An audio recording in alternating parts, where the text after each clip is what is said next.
I know your first record came out like 86, 87, but let's go back before that. Like, what were you doing before? I know we were talking off air, and you were saying you tried to play the basketball. I mean, the football rather. Yeah. You know, but the height requirement. You know what I'm saying? Yeah, man. No, what it was, football. That was my first love, and I was playing Little League, playing in the neighborhood.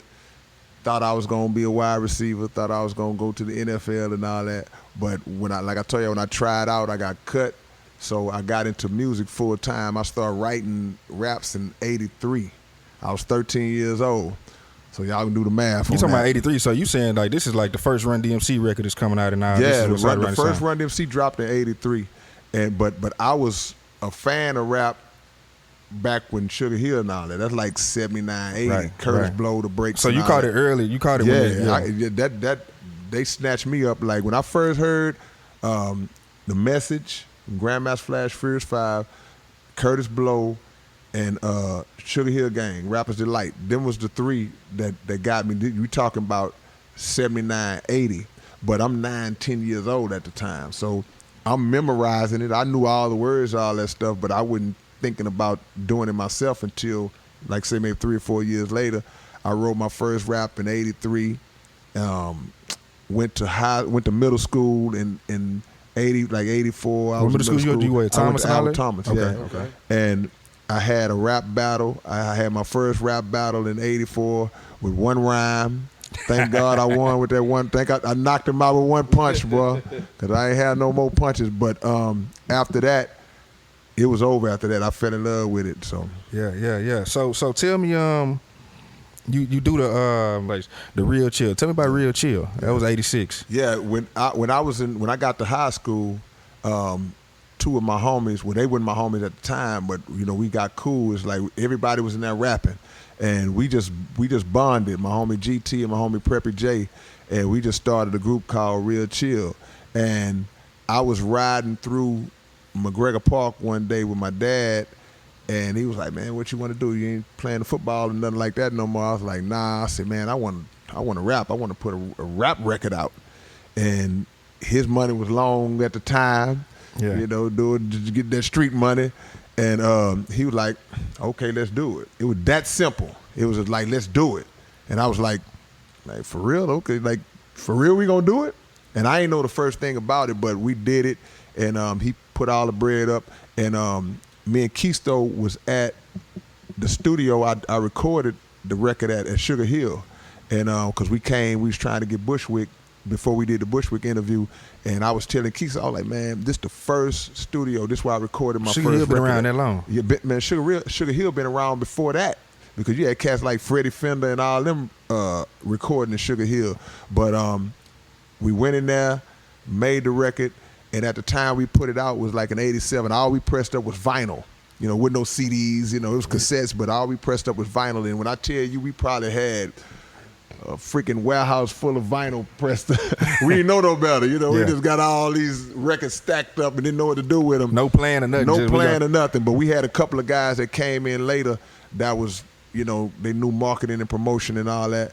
And we worked with them, but we didn't realize at the time that record was probably one of the first, I would say, 5 records to ever come out, rap records to ever come out in the city of Houston. The Ghetto Boys, the first Ghetto Boys with Jukebox and Johnny C. Scar Freak and all that? Yeah, they came out before us. They came out a little before us, and there was a couple of other ones that dropped, like McGregor Park. Remember that song, McGregor Park? McGregor Park. My freaking me. That came out before, but you can't go past 5 groups that had a record out before we did, maybe Raheem, but it wasn't too many before us. Yeah. So, I mean, y'all do the record. How was it received when y'all put it out? I mean, it really wasn't received because we didn't have no plan, no strategy of how it would. We got it on the radio one time, I remember, because back in the days, the radio station used to do this thing called Rush It or Flush It. And that's just like pump it or dump it. Everybody got a variation of that all around, but just smash it or pass it or trash, whatever.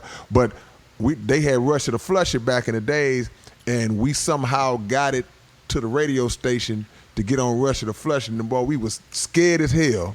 We was like, man, what if they flush it? But they ran the record and they rushed it. And boy, we thought we was like, we thought we went platinum. And what station is this? What is this? It might have been 102 back then. It wasn't no 97.9 back then. 102 used to play rap back in the day, so it probably was Magic 102 at the time. And whoever the DJ was, I don't even remember how we got the record to him, but we got it to him, and they played it, and the people would call in. You had to sit there and wait, like they say, real chill, rush it or flush it. And they go, rush it, next call, real chill, rush it, rush it. Then somebody say, flush it, and you get nervous. You're like, man, you start doing the count. Man, like you counting. Yeah, 2 to 1. We got 2 rushes, man. We might have got to about 7 to 2 or something like that. You know, it's like I'll take that. Yeah, we was good. You know, we was good. So we at that point, that gave us confidence. Like, okay, we just put ourselves just butt naked in front of the whole city. And they let them judge. Yeah, we got the majority vote, so we was gone after that. Yeah, so I mean, but how long did Real Chill last though? It wasn't really. It was kind of short. We might have lasted about 2 years total because we lasted a year before we made the record. We formed in like '86. Then we made the record and put it out in '87. We might have made it to '88 before we just disbanded because what we did was we tried to shop the record. We traveled at that time. You talk about some 15, 16, 17-year-old kids, we traveled into L.A., we traveled into New York. We mixed the record down in New York. Just unnecessary stuff. We didn't have to, but the people that was in my dad's ear was like, man, take it to New York, let them do it, and blah, blah, blah, spending all this on there. We could have mixed it in Sugar Hill. Right. But the thing was, New York, Atlanta, this when music conventions used to be real big, like Jack the Rapper. Yeah, we went to Jack the Rapper. We thought we was at, because you see tell me about how is Jack the Rapper, because I hear about this convention, man. Like, tell me how that was, man. Jack the Rapper was like the quintessential. It was like the it of the conventions. If you was at Jack the Rapper, that was the main thing. So what happens is these conventions would have big-time record executives that would come down, and artists would come down and do showcases and all that. So you would see all of the mainstream, or whether it's rap, R&B, they would be all in this one hotel. They would always do it in the hotel. But we didn't know at the time, you know, you could network and run into people, but them cats was coming down here just to mess around and get women and all that type of stuff. But we did get some connections that kind of took us, well, you need to call this guy. Y'all need to go to L.A. and you're giving your record away. But we in there handing out vinyls. You know what I'm saying? We should at least had a cassette. But it did take us, because we went to L.A. We got a few offers that was on the table. One offer we got, I don't know what happened, but we was in, it was a record label called, I think, Total Experience in L.A., and we walked into the building, and my dad, like I say, my dad was managing us. He walked into the back, and he was like, y'all sit right here. You know, we sat down, and we just waited. And he went in the office for about 10 minutes, and we in there like, yeah, man. 10 minutes later, he came out, it was like, he was hot. He was like, let's go. And we sat there for a minute like, what's going on? Then we didn't move, and he said, let's go. We just got to the day, I don't know what happened, but I don't know what they told him in there. I need to ask him what happened in that room, but that deal was gone after that. But after that, we kind of just faded away, because we started working on the album. We got we really probably had we got about 7 or 8 Real Chill songs that was going to be on a Real Chill album that we never put out, that I still got the masters to on Real. On the old school Real. Yeah. I still got all that. I still got all this stuff, man. Yeah. So tell me about remastering it? I did, man. Because when I went to Sugar Hill a couple of times with other people, because Solo and a lot of cats was doing projects there now, and every time I go in there, I get flashbacks. And the thing about Sugar Hill, they still got it looking the same way it looked 30 years ago. Very vintage. Straight up. I mean, even though they have advanced, they got the computers and all that. Of course, they had. You walk in there and you know this is a historical place. Right. But they still got those reel-to-reel machines in there. They still in there. Yeah. So if I was to come to them and say, hey man, I got some old reels on 2-inch tape I still got, they could actually load that up and mix it and master it. You know what I'm saying? So I might put that stuff out one day. Tell me, before we move on real quick, tell me what was sonically, how would you describe Real Chill sonically? Like, what were y'all on? Man, we was trying to be Run DMC, man. You know, we was like, you got to understand, this the mid to late 80s. So it's Run DMC, Houdini, LL Cool J, LL, Fat Boys, UTFO, these was the groups that was these were the groups that was popping. It wasn't 50,000 rappers out like it is now. Right. So the mainstream consisted of only a handful of artists, a few on the West Coast, and you looking at 10 to 15 artists total, but those was the ones, and everybody was a group back then. Yeah. You just starting to see the resurgence of rap groups with Migos and even like City Girls and stuff like that. But for a long stretch of time, the group dynamic was almost extinct. But they had like the posses, you had like your clique, like Juice Crew, right? Right. BDP, so it was a team of them, right? They might have been solo, but it was a team. And that's the foundation. That's what I was gonna say, Southpaw Coalition, because you seen these crews like, okay, we gonna get us a crew too. But yeah, I mean, we was just trying to be just on some 3-man crew. All of the successful formulas had 3 dudes, but we didn't have a DJ. It was 3 rappers in ours, but it is what it is. Yeah. So are you creating, or do you have the idea for SPC while this is going on, or is it once this dies, you like, all right, what's gonna be the next thing? Nah, I mean, SPC came to me. I was sitting in the classroom. I was sitting in the English class, and I was just like, man, we're gonna start us up a crew. And all I knew was it was gonna have South Park in it. That's the only part I had together. It was like South Park. We're gonna be the South Park something. That's all I knew. But I was in English class, and I got a song where I talk about that. I was just thumbing through the book or whatever. I saw the word coalition. It was written in the book and used in sentences some kind of other way. But I looked it up because it sounded good, and I was like, yeah. South Park Coalition, SPC. It rung well, off the tongue. So I started telling cats, hey man, we the SPC now, but it really was just guys that went to school with me. My homies, my same Real Chill homies, a couple other guys that went to school with us. It was about 7 of us, Rapper K, 7 of us, 8 of us at the beginning, Who were the original members? It would be me, GT, Preppy J, Rapper K, C-Rock, my homie Easy. His name was Easy T at the time, but y'all might remember him as he changed his name a couple times. He changed the name. You remember a rapper named Blower? BLOA. He was doing it big like in the late 90s. What was the record? I don't remember the records. He just had a lot of money. Yeah. And he was putting out a lot of projects, putting out a lot of groups, but we went to school together. And he didn't have money like that then. I went a stretch without seeing him for some years. When I saw him again, he was on. Yeah, he was popping. So, but he was one of the original members of the South Park Coalition. My homie, DJ AK-47, he's still Mass Circle DJs. He's doing his thing right now. He was there. So it was probably Screw. Screw was one of the. That's a lot of things. But Screw was. I mean, he's a few years younger than you, though, right? Screw was in the 9th grade when I was in the 11th grade. I started the coalition in the 11th grade. That was in '87. My junior year. So Screw was DJing back then. He was DJ Screw back then. Yeah, that was his name, DJ Screw back then in the 9th grade, and he was one of the original members. Cause like I said, I was telling people, man, we SPC, we South Park Coalition, and that South Park Coalition is actually the template that Screw used to start up SUC. It was SPC SUC. Screw would tell the story if he was here. And so that's what that whole thing was about. But a record we put out in 1990 when I got in a group called COD with Dope E and Egypt E and all that. If you go back to that original cassette or even the vinyl we put out, you read the back of it, you'll see Screw name on the back of the cover. You know what I'm saying? All the legends like Big Mello and all, they weren't Big Mello wasn't SPC, but we was all running together back then. Yeah. So tell me this, because I mean, you with these words, man. You know what I mean? You known to be a wordsmith, but to say South Park Coalition, not South Park Crew, that's too basic. You know what I'm saying? Then to call yourself Killer Rhymes Intellectually Nullified Opponent.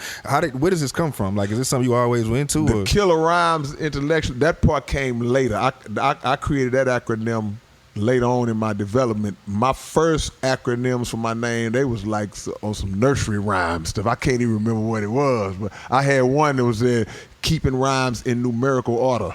That was that was one of the first ones I did. But later on, when I started growing a little bit, I said I got to change that. So that's when I came with the Killer Rhymes acronym after that. Yeah. So tell me, You talking about 90, but let's just kind of stay a little bit in the 80s a little bit. Yeah. Tell me about like Houston, the scene at that time, because this is like, you talking about late 80s, so this is when I'm hearing the Rhinestone and all this. Like, tell me about just the streets and the underground at that time. It was highly competitive, bro, because like I say, we coming from the Run DMC era and that mind frame. Everybody who was coming up in that time, we went to see Crush Groove at the movie theater. Yeah. And we just saw that whole hip hop vibe, that spirit, and everybody came out like that after that. And so anytime you would see a rapper in the 80s, no matter where you was, at the mall, at the talent show, at school, it's instantly, we got a battle. He ain't did nothing to me. And we got a battle. And they felt the same way. So the vibe was just competitive. Everybody wanted to prove that they was better than the next guy. Because everything was a rap contest or a talent show. All the schools would have a talent show. Sterling had a talent show. Yates had a talent show. Worthing, all these different schools. Are y'all going? Schools going to each school? So you go to Sterling, but you might go to Madison. I'm gonna get in the Madison talent show, the Jones talent show, and that's how it was. So we all competed, and you would see the same people. You would see Big Mello. He wasn't Big Mello. His name was Curtis D at the time. His name was Curtis Davis. So you'll see all these every time, but it's like in the back part of the like the backstage, back room, whatever. Me and my people, we tucked over here. 4 or 5 of them cats, they over there. 3 or 4. Ain't nobody saying nothing to nobody. Everybody mugging each other and looking like, because nobody wanna, if you walk around the corner and somebody kind of going over their routine, they look, they gonna stop. Like, nah, you might try to steal my stuff. She was real competitive. Yeah, it's real competitive, man, and just animosity. But that later on grew to respect once everybody started to know each other, But so that was more what the environment was, but even at the clubs. Because you had clubs even though we was underage, but somehow everybody used to be in the grown folks clubs. But we had clubs for our age too, because you had the spot in South Park called the Animal House. You had another spot called the SPN, which was it was a Catholic school. The SPN stand for St. Philip Neri, and they would have shows and stuff in there, St. Francis, all them different spots, and it was just anytime on site, boys is rapping. So my name got built up because I was battle rapping and I was winning. But I wasn't the only one. There was other cats in different parts that was winning. Nip was killing people. Klondike Gangsta Cat, Nip. killing folks. So you hear this. This is pre-social media. This is pre-cell phone or whatever. You hearing names just buzzing and ringing throughout the city, and even if you didn't even know what the dude looked like, you was pissed off because you was hearing his name too much. So when you seen him, it was on. It's on. Yeah. And they was feeling the same way. Me and Nip hated each other. Yeah. We just like, man, we see this dude, it's on site. Because his name was ringing, my name was ringing, so it had to happen. Yeah. Now I hear about the competitive, man. We had Rob Quest up here, man. He told a story about how you was kind of clowning him about it was a battle at TSU, and he was like, they had a thing about, should we let him go because he blind or something like that, and you was on some, I don't care if he blind, cripple, or crazy, whatever, bring his ass no on. question. I mean, you blind, that don't have nothing to do with your mind. and Rob Quest, one of the most intelligent, evil geniuses that I ever met. Yeah.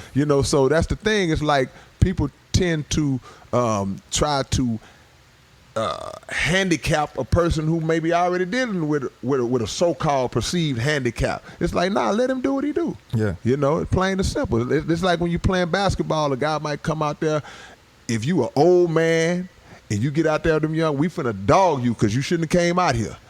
Plain and simple. So, but somebody like Rob, he gonna get out there and hold his own. Yeah. You best round get embarrassed. So that's the thing. But nah, it was blood sport, bro. It was blood sport back in them days. That's how we cut our teeth. That's how we got known in the game, because if you didn't come with it, it's gonna be spread all around, man. K-Rino got smashed last night. It's like, nah, I ain't going out like that. So were you going to the Rhinestone Wrangler and all that? I went to the Rhinestone Wrangler maybe 3 or 4 times because my mama wouldn't let me out the house like that. I couldn't stay out late like that. Yeah. But I got out a couple of times though, and that was, the Rhinestone Wrangler was a whole nother competitive environment because you had all them Northside killers over. You had Willie D was over there. Romeo Poet, who people don't know. You have Raw Flush, Rick Raw and all them cats. Def Foe, all them cats was killers, man. On the mic, Willie D will embarrass you. And Def Foe, now these are all basically early rap-a-lot artists. Early rap-a-lot artists, and that whole club consisted of a lot of those rap-a-lot artists, man. But it was a guy named Romeo Poet. That's DJ Young Sam's dad. Thank you. You took the words right out of my mind. Y'all might know Young Sam. That's his dad. Romeo Poet is one of the greatest rappers to ever come out of Houston. Battle rappers, man. And him and Willie D used to have some epic man. It's like what me and Nip was on the Southside, Romeo Poet and Willie D was on the Northside. You know, they was just going at it, man. And I went to a couple of contests in the Rhinestone. I didn't win. In my mind, I was like, man, I ain't gonna be able to win on this Northside. You know, and then I was leery. Anytime I go out there, I was like, what if I do win? What they gonna do? was it tension like that back then? You know what I mean? Do you remember any like Northside, Southside stuff back then? You know what? I don't think it was defined as that. I just felt like it was more so probably in my own head and other people's head when they come out that way, you know. But it wasn't really just a Northside, Southside thing because, like I said earlier, we ain't like the crews that was from our neighborhood. Yeah, you know, it was just a rapper thing. It was like you could be straight from South Park. I ain't like you because you rapped. It didn't have nothing to do with where you was from. Yeah. So was Scarface in this? Were you hearing about Scarface at this time? I don't want to talk before the record. Yeah. Before the record. Were you hearing anything about it? I wasn't hearing about Face at that time. Face was never like a battle rapper. Mm-hmm. Face came along and did what he did, but you didn't hear about Face. And I'm not saying he wasn't doing that. Right. But we weren't coming across him in our circles, but he might have been somewhere killing somebody, you know what I'm saying? Yeah, but I know you talk about like when that record dropped, that opened it up for Houston and hip hop. It was over because before that record came out, that's the first record that we saw come out where the people in the city accepted it. Before that, nobody took other rappers in the city serious. Like, man, you from Houston. Like, you ain't Run DMC, you ain't LL, you know. So we kept doing it, but when Face dropped and you start going to the club and when the record come on, everybody going crazy, everybody singing every word, I'm standing there like, man, he did it. Like, they actually see, this city that he from is actually loving his song. Now, is this the Rap-A-Lot version or is this the Lil Troy version? Well, now, the Lil Troy version got it popping. The Lil Troy version is what attracted Rap-A-Lot to it. So the Lil Troy version is what the first version that I heard, and they got it popping, you know. And it was crazy because we ran into Face one year. He might have been with Rap-A-Lot at this time, just got with him.